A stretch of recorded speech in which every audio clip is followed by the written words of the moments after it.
જેવા સાથે તેવા એક બગલો નદી કિનારે રહેતો હતો. એક દિવસ એક શિયાળ નદીમાં પાણી પીવા આવી ચડ્યો. શિયાળ અને બગલા વચ્ચે ઓળખાણ થઈ. વાત વાતમાં બંને પાકા ભાઈબંધ થયા. શિયાળ મીઠું મીઠું બોલે, પણ એની દાનત હતી ખારા ટોપરા જેવી. એક દિવસ શિયાળ કહે, બગલાભાઈ, તમે મારા દોસ્ત થયા. તમને ખીર ભાવે છે ને? કાલે હું ખીર બનાવી તમારા માટે લેતો આવીશ. તમે પેટ ભરીને ખાજો. બગલાએ કહ્યું, સારું. ચાલાક શિયાળ પોળી તાસકમાં ખીર પીરસીને લઈ આવ્યું. શિયાળે બગલાને કાંઠે બોલાવ્યો. શિયાળ કહે, લો બગલાભાઈ, તમે નિરાંતે ખીર ખાઓ. હું તાસક પકડી રાખું છું. બગલો ખીર ખાવા ગયો, પણ તાસક હતી છીછરી ને બગલાની સીધી અણીદાર ચાંચ, એટલે એ ખીર ખાઈ શક્યો નહીં. એ જોઈ શિયાળ મનમાં ને મનમાં મલકાયું. બગલો મનમાં સમજી ગયો. એને કહ્યું, વાહ શિયાળભાઈ, તમે મારા માટે કેટલી સરસ ખીર બનાવી છે. એની સુગંધથી જ મારું પેટ ભરાઈ ગયું છે. હવે એમ કરો, આવતીકાલે તમે મારે ત્યાં જમવા આવજો.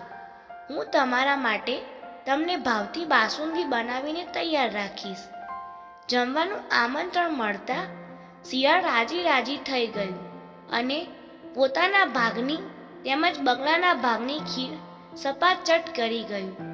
બીજે દિવસે શિયાળ બગલાને ઘરે જમવા પહોંચી ગયું. બગલાએ સાંકડા મોંવાળા 2 કુંજામાં બાસુંદી ભરીને તૈયાર રાખી હતી. બગલો કહે, તમને બાસુંદી ભાવે છે એટલે મેં બાસુંદી બનાવી છે.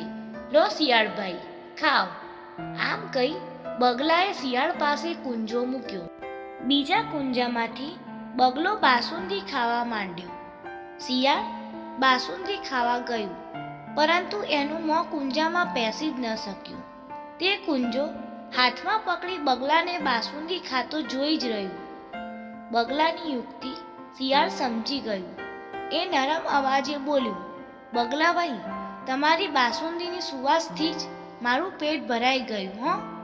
આમ કહી ઢીલા મોઢે એ જતું રહ્યું. શિયાળને જતું જોઈ બગલો મનમાં કહે, જેવા સાથે તેવા થઈએ તો જ ગામ વચ્ચે રહેવાય, સમજ્યા? મિત્રો, તમને જો આ વાર્તા ગમી હોય તો પ્લીઝ મારા વિડીયોને લાઈક અને કમેન્ટ કરી દેજો. મારી ચેનલને સબસ્ક્રાઈબ કરી દેજો. અને હા, આ વિડીયો તમારા ગ્રુપમાં શેર કરવાનું ના ભૂલતા.